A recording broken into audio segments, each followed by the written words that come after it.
అండి, అందరికీ మహిళా దినోత్సవ శుభాకాంక్షలు. మహిళా దినోత్సవంని ఎందుకు జరుపుకుంటారు అంటే, అది సార్వత్రిక మహిళా ఓటు హక్కు ఉద్యమం ద్వారా ప్రేరేపించబడిన ఐడబ్ల్యూడి 20వ శతాబ్దం ప్రారంభంలో యూరప్ మరియు ఉత్తర అమెరికాలోని కార్మికుల ఉద్యమం నుండి ఉద్భవించింది. దానిని ఆధునిక సెలవు దినంగా వ్లాదిమిర్ లెనిన్ ప్రకటించారు. దాన్ని ఎవరు ప్రారంభించారు అంటే, జర్మన్లోని సోషల్ డెమోక్రటిక్ పార్టీ మహిళా కార్యాలయం నాయకురాలు క్లారా జెట్కిన్ అనే మహిళ ప్రవేశపెట్టడం జరిగింది.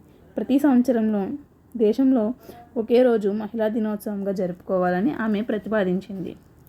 ఆడవాళ్ళకి ఆ ఒక్క రోజైనా వంటింటి నుండి విశ్రాంతి దొరకాలని కోరుకుంటున్నాను. ఇలా కోరుకునే వాళ్ళు ఒక చిన్న కామెంట్ చేయండి గాయ్స్.